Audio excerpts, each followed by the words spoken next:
Olá, seja muito bem-vindo, bem-vinda a mais um ABCD ESG Sustentabilidade. Meu convidado de hoje é o Robson Rodrigues, curador da ESG Land, fundador da Influência Negra. Seja muito bem-vindo, Robson. Obrigado, prazer estar aqui. Prazer é nosso recebê-lo. Afinal, estou curiosa para saber qual é esse movimento no mercado, o que a ESG Land representa de fato.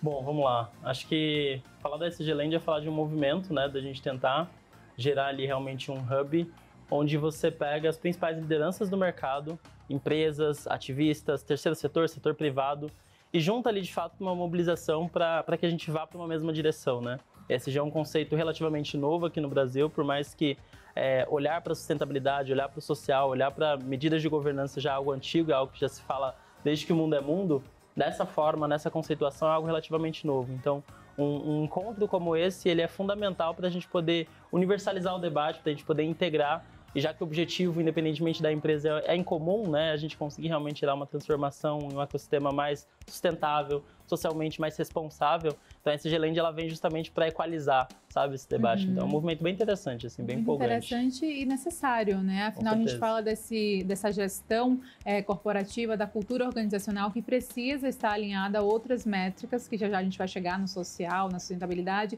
mas olhando para a figura do líder, da governança, tem um ou outro setor que mais desponta do ponto de vista da ESG Land, no sentido mesmo de integrar com as métricas ESG? Como é que a gente olha para os setores do mercado, para cada tipo de indústria?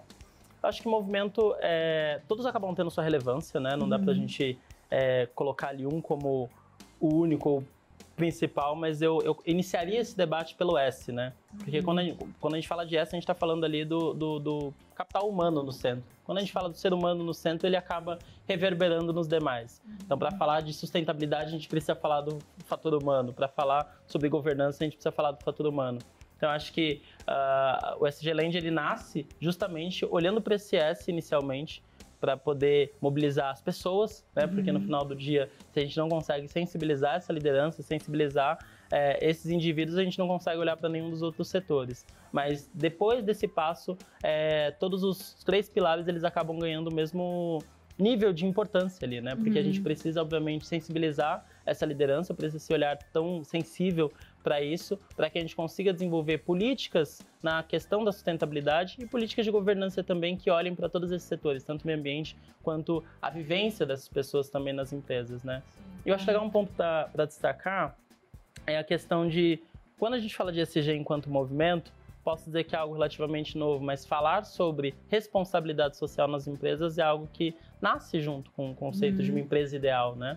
Então, falar de responsabilidade social é também falar de equidade, diversidade, inclusão. Então, é uma discussão que, digamos, que ganhou uma nova roupagem, né? E novos olhares, assim, para que, de fato, a gente consiga desenvolver responsabilidade social dentro das empresas de maneira integrada, sabe? Claro, então, acho liderança que é isso que traz, humanizada. assim. Exato. A gente fala muito sobre isso, né? Eu acho que o pós-pandemia trouxe a discussão do homem no centro cada vez mais forte. Isso só foi aumentando, apesar da digitalização que também veio com força. Então, a gente tem algo meio que dual, mas se olhar pelo lado do copo meio cheio, conhece e consegue ver que há um paralelo que pode ser benéfico se a gente olhar né, pelo lado positivo do uso dessa tecnologia e também do olhar humano sobre as organizações, não é? Com certeza, com certeza. Se a gente entra no debate da tecnologia, você consegue colocar a inteligência artificial, né, a forma como a pandemia alavancou esse olhar para o digital e o digital como uma ponte. Acho que a gente tem dois eventos aí, né? Primeiro, a evidência de algumas disparidades que essa pandemia evidenciou. Uma coisa que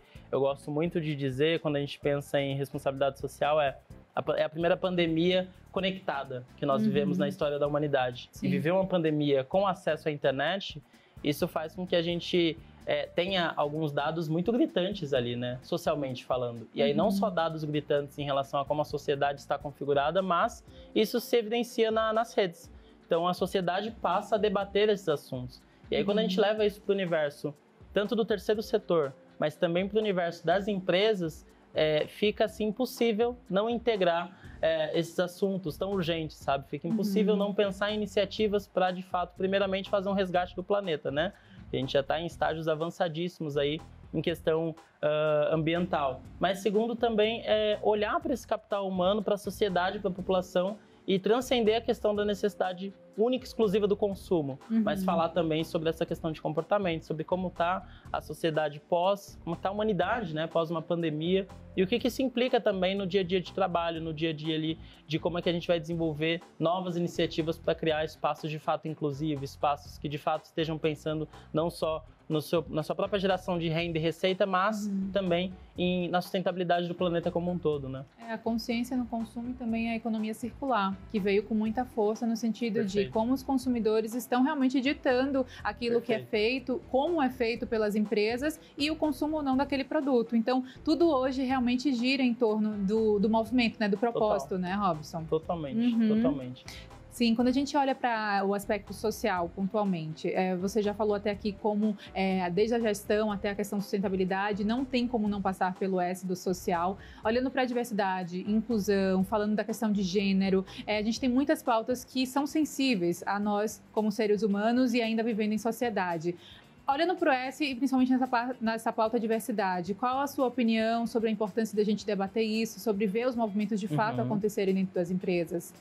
Olha, se a gente pega a última década, rolou um movimento muito interessante, assim, de, né, acenderam-se os alertas da necessidade de pensar diversidade e inclusão, né? Então, se você olha as empresas há 10 anos atrás e hoje, você vê um cenário muito mais otimista. Ainda não ideal, longe de ideal, na realidade, mas muito mais otimista, né? Justamente desse ponto que você levantou, dos consumidores digitarem muitas coisas, e o digital ele viabilizou muito isso, né? Hoje a gente, enquanto consumidor, a gente consegue cobrar, dialogar com as empresas e aquela questão de representatividade, de ser parte daquilo para que a gente possa consumir. Mas, apesar dessa melhora interessante e significativa no mercado, a gente tem um outro lado da moeda que uma vez que você inclui um corpo diverso, seja ele um corpo PCD, seja ele um corpo indígena, seja ele um corpo trans, uma mulher num cargo de alta liderança, né, que até então liderada só por homens, no geral, cis, heterossexuais, isso gera um impacto muito grande no mercado. Porque não necessariamente aqueles núcleos eles estão preparados para lidar com esse corpo diverso. E aí é onde a gente começa a lidar com choques de inclusão. E aí é onde a gente precisa levar a discussão para um novo patamar. Porque é importante garantir, né, que um corpo trans seja incluído de fato num ecossistema empresarial, porque senão aquele espaço vai ser muito mais nocivo do que de fato uma oportunidade de mudança de vida. É importante que a gente proteja a mulher num cargo de alta liderança, porque senão numa sala de reunião ela acaba sendo silenciada diversas vezes e sofre violências, reflexo desse machismo que ainda está sendo desconstruído socialmente, né? Então, quando a gente fala em diversidade e inclusão, eu gosto de ESG ter surgido enquanto um debate, porque a gente escala, né? Uma coisa é você falar, putz, preciso pautar a diversidade dentro das empresas. O empresário que está ali olhando para suas metas, olhando para desempenho, performance, ele não necessariamente consegue tangibilizar a diferença que é ter um time diverso dentro da sua companhia, sabe? Sim. Quando você integra os fatores de governança, por exemplo, né?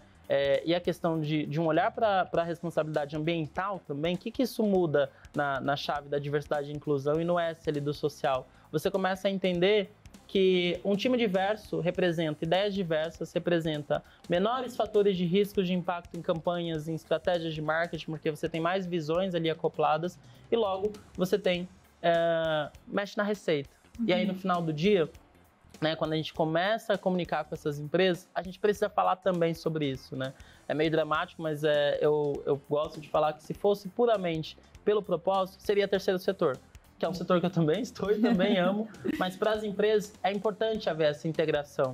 Elas precisam entender que falar sobre impacto social é também falar sobre negócios sustentáveis a longo prazo, sabe? Porque você consegue bater justamente nessas teclas. Então, eu acho que houve um avanço, eu estou otimista, mas ainda há uma longa jornada, porque quem fez aquela correria para poder colocar os corpos diversos dentro das suas empresas, para poder levantar bandeiras e mostrar para o mundo, olha como eu sou diverso, agora a conta está chegando. Porque, de fato, a pergunta que fica a jornada dessas pessoas, ela está sendo valorosa? Né? Ela está sendo inclusiva de fato? Eu estou, de fato, considerando que um corpo preto, LGBT, por exemplo, dentro de uma grande companhia, ele vai passar por alguns desafios que um corpo de um homem cis, branco, hétero, vindo de um contexto social muito mais favorecido, não enfrentaria? Se eu tratar ele como igualdade, eu estou sendo violento no processo de inclusão, né? Eu não estou de fato incluindo, estou simplesmente jogando aquela pessoa na cova dos leões. Então, as reflexões elas estão ganhando novos níveis de maturidade, sabe? Por isso que é importante a gente saber a diferença entre equidade e igualdade, né? Perfeito. Não adianta você distribuir igualmente para os desiguais, porque Perfeito. aí você acaba caindo na injustiça. Essa mecânica fina mesmo de você reconhecer o que está sendo feito, como está sendo feito, é fundamental. E a gente fala também das skills, né? Das habilidades, principalmente socioemocionais, dentro do ambiente de trabalho. Como eu convivo com meus pares, como eu respeito os limites que eu tenho dentro da minha atuação e o limite do próximo. Acho que são também discussões muito significativas dentro do corpo empresarial, né, Robson? Perfeito. No S, especificamente, uma coisa legal que a gente vem construindo é um debate, inclusive, que a gente quer integrar na SG Land, né? Quando a gente fala no famoso RH, né, área de recursos humanos, pessoas, talentos, aí cada empresa vai dar a sua nomenclatura. Existe uma expressão já antiga no mercado que fala os famosos soft skills, né? Que você mencionou agora. E aí, o que eu acho interessante quando a gente junta esse conceito com um corpo diverso, né? Trabalho ali, né? O ecossistema corporativo, empresarial, ele também é uma microsociedade, né? É um recorte que se faz ali de um determinado grupo com determinados talentos para atender a determinadas necessidades ali dentro de uma empresa. E é muito interessante quando um gerente, né, ou quando um RH nesse processo de contratação consegue ter um olhar sensível e entender que a sua história, ela é uma bagagem super importante para que você possa estar aqui hoje. Então, você, por exemplo, aqui enquanto apresentadora, tudo que você viveu, esse seu recorte, de onde você veio, ele compõe a pessoa que você é e compõe também a profissional que você é. E quando os RHs começam a olhar desta forma para o profissional, você começa a integrar muito mais habilidades do que só seu inglês é fluente. Você fez faculdade em qual faculdade? Foi numa faculdade federal? Foi numa faculdade dita top de linha?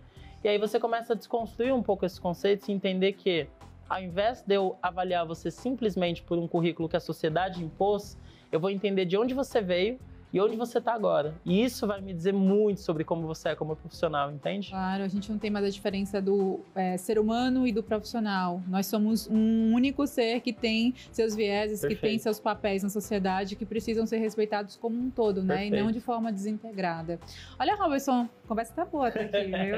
A gente vai para um rápido intervalo agora, mas continua por aqui, você que está aí do outro lado da tela. Na volta, Robson Rodrigues comigo no ABCD ESG de hoje. Já já.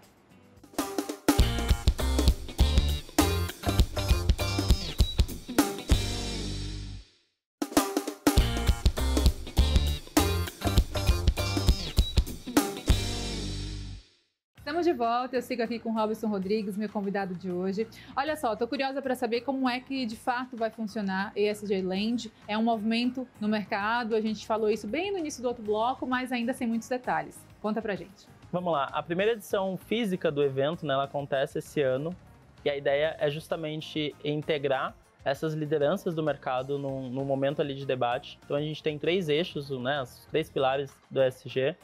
Mas acho que o forte ali do ESG, justamente, do ESG Land, é a curadoria de palestrantes, speakers que a gente trouxe para promover esse debate. E a ideia é justamente integrar, costurar realmente todos esses temas juntamente com as necessidades que o mercado tem hoje, assim, né? Quando a gente pauta ESG no Brasil, principalmente, ele é um conceito que está crescendo, as pessoas estão entendendo a importância de se debater isso, mas a sensação que a gente tem é que ainda é um debate que está meio divergente ainda, né? Cada empresa está fazendo do seu próprio modo.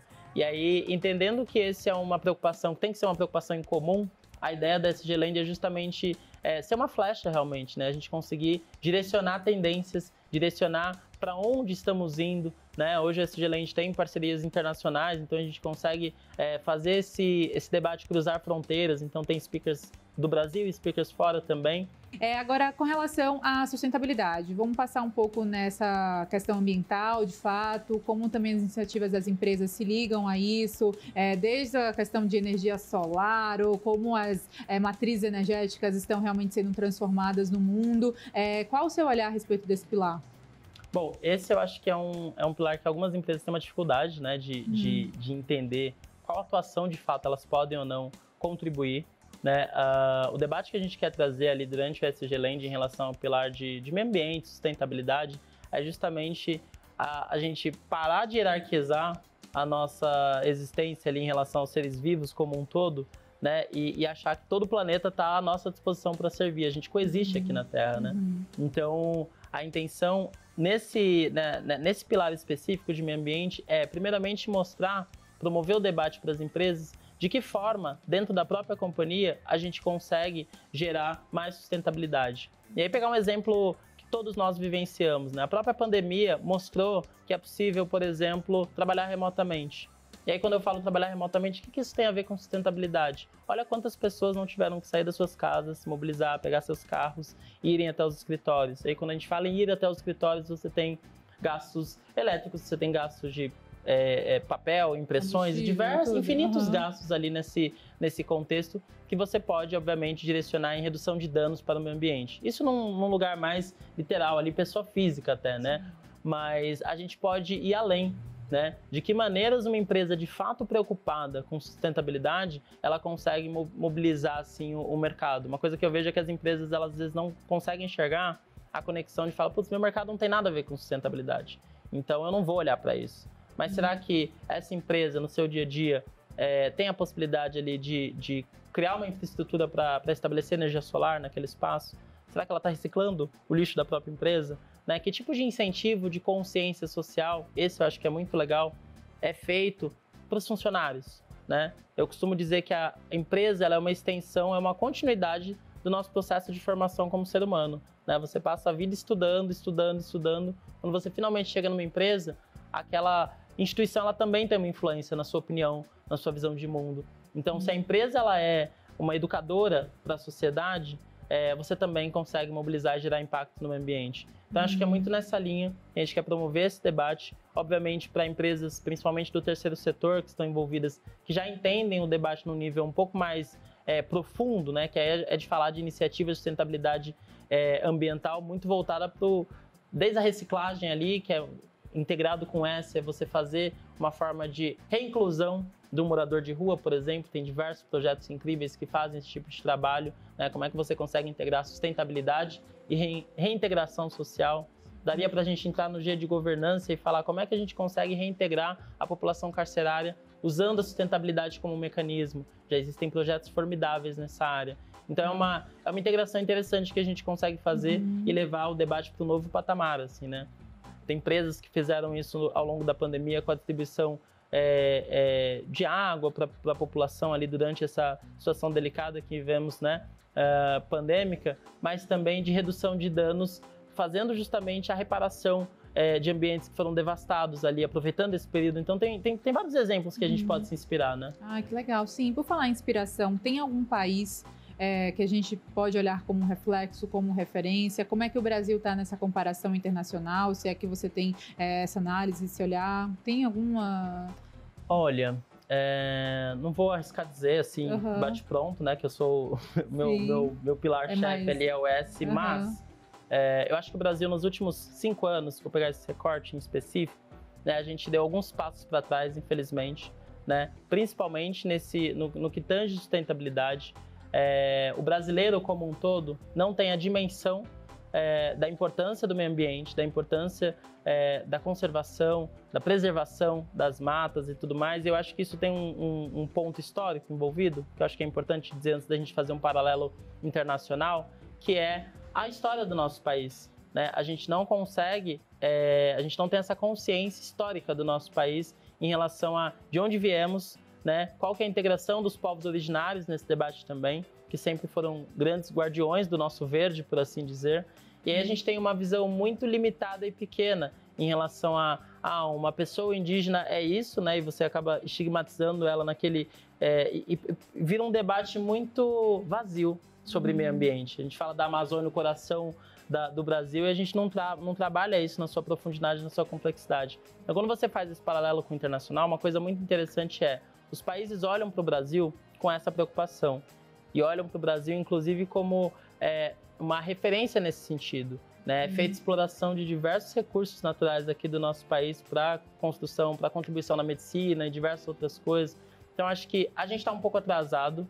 O momento que estamos vivendo em relação a outros países é justamente de o que a gente consegue pegar de melhor em relação a boas práticas. E eu acho que é nessa direção, enquanto SG Land, que a gente tem tentado trazer speakers internacionais, por exemplo, de quais são as boas práticas de não só conservação, preservação, mas de estratégias empresariais para mudança nas questões de impacto social, né? A gente vem alinhado com as metas da ONU e uma coisa que grita é justamente essa mudança na questão da ebulição do planeta, né? A gente já não está mais falando em aquecimento global, a gente está falando de ebulição global, então a gente está bastante atrasado, as empresas não têm essa consciência de que hoje a maior parte da influência negativa no planeta, ela vem de empresa, ela não vem da pessoa física, né? Embora a pessoa física também tenha sua parcela de responsabilidade. Então acho que a gente, nesse pilar, é um dos pilares que a gente está mais defasado enquanto consciência dentro das empresas. Mas estamos melhorando, né? Eu acho que grandes empresas aí têm feito iniciativas que podem servir de modelo e inspiração. Então a gente tem cases de companhias multinacionais que acabam importando muito dessas práticas para cá e acabam virando referências nesse sentido. Agora, Robson, indo para Influência Negra, sei que você é fundador, gostaria de te ouvir a respeito, desde a iniciativa para fundar um instituto, no caso? A Influência ele é meio uma plataforma, meio uma produtora. Explica. Né? Ele ganhou algumas roupagens aí ao longo dos anos. Né? A gente tem 6 anos de atuação no mercado. A Influência Negra é uma plataforma que nasce no ecossistema digital e ele nasce com 26 influenciadores reivindicando a questão da representatividade, principalmente na mídia publicitária. Né? Então, a gente começa se juntando, se organizando para reivindicar a pluralidade dos nossos corpos nas campanhas publicitárias, né? E aí a gente fez uma primeira ação com uma marca de creme dental, reivindicando justamente que pessoas pretas também escovam os dentes. Isso viralizou, virou notícia e a gente começou a entender o poder de se mobilizar e cobrar responsavelmente, né? Porque hoje, no mundo de extremos e discussões muito polarizadas, e a gente entende também a legitimidade dessas polaridades, né? Saber estabelecer um diálogo com diversas frentes, quem tem saúde mental e disponibilidade para isso é muito importante. E aí o Influência ele nasce nesse lugar. E hoje, né, ao longo desses 5, 6 anos, a gente se tornou uma plataforma para contar as nossas próprias histórias e narrativas. Então hoje a gente atua no audiovisual, né, a gente produziu curta-metragens, a gente já produziu documentários falando sobre as nossas pautas, mas de um lugar muito mais plural, não vamos falar só de racismo, né? Preto sabe falar de absolutamente todo quanto é tipo de assunto e queremos falar de todos os tipos de assunto. E a Influência vem para ser uma plataforma de acolhimento, de debate sobre ancestralidade, né? Um debate também sobre como a população negra consegue existir nesse espaço, né? Ao invés de replicar um modus operandi ali da influência digital branca na internet, é a gente mostrar que nós temos as nossas próprias particularidades. A Influência exerce um papel social muito forte de acolhimento à nossa comunidade, né? Muitas são as dores e os atravessamentos da nossa população, e aí o que a gente consegue fazer é promover debates num ambiente seguro, né? É promover conscientização social também ali nas redes sociais, furando as bolhas das redes sociais. Todo projeto que a gente desenvolve, a gente só integra time 100% preto e tenta trazer também a questão da interseccionalidade, então corpos pretos, PCDs, mulheres, integrar realmente as diversas vivências desses corpos, né? E promover espaços seguros para trabalho, para empoderamento desses corpos pretos. Então é um trabalho assim de ativismo, mas é um ativismo muito voltado no impacto mesmo, né? Não só no debate, mas a gente tentar promover algumas ações. Tem sido é um espaço que eu tenho uma grata surpresa, assim, já tivemos reconhecimentos em festivais globais com produção audiovisual, já ganhamos prêmios sim, em igualdade racial. E estamos buscando aí ganhar esse espaço de debate no mercado e promoção de iniciativas que a gente se orgulhe, né? Esse é o claro, objetivo. Orgulho e muita força, viu? Parabéns pelo exemplo, pela luta constante e também por tudo o que vocês fazem e acabam realmente influenciando, seja pessoas que se identificam com essa causa, por estarem dentro e vivenciando ela, sejam simpatizantes, que eu acho que todos nós deveríamos ser, né? Agora, Robson, a gente está quase no final do programa já. Puxa. Mas puxa mesmo, passou rápido, foi bom papo, mas vou deixar o espaço aberto para suas considerações finais, enfim, fica à vontade. Bom, eu queria agradecer ao espaço, acho que é muito bom poder falar sobre isso, né? Dizendo que acho que o SG Land é uma porta que se abre para a gente realmente começar a co-criar. Falar sobre isso também pensar em cocriação, todo mundo ali juntando esforços para mobilizar, então não tem um dono da verdade, né? Não tem uma entidade ali que sabe de todas as coisas, muito pelo contrário, é integrar saberes, integrar realmente olhares e unir forças, né? Então cada um tem uma fortaleza, esse é o nosso objetivo, é cada vez mais tornar um hub potente de vozes para que a gente possa construir ESG com responsabilidade e ampliar esse debate também. E eu acho que se eu puder deixar um recado para ficar gravado aqui, é justamente da gente fazer uma reflexão para além da pessoa jurídica, sabe? No final do dia, atrás de uma empresa, né, tem pessoas. Por isso que eu sou tão apaixonado pelo Pilar S, assim, porque qualquer transformação ela começa pelo indivíduo, né? E aí esse indivíduo ele tem o poder de inspirar e impactar os demais. Então um líder, um gerente pode impactar o seu time, seja um time de 2, 3 pessoas. Esse time vai impactar. E aí você começa a fazer o trabalho de formiguinha mesmo, né? Você entender que todo mundo tem um superpoder.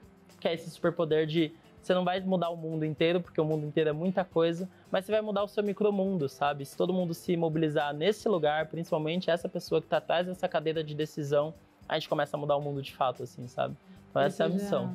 Transformado para melhor. Robson, parabéns, conte sempre com a gente, até a próxima. Bom trabalho para você. Eu agradeço, até a próxima. Obrigada. E para você que nos acompanha, muito obrigada sempre por sua companhia e audiência. Lembro que o programa também fica disponível no YouTube do canal Empreender. Até o próximo.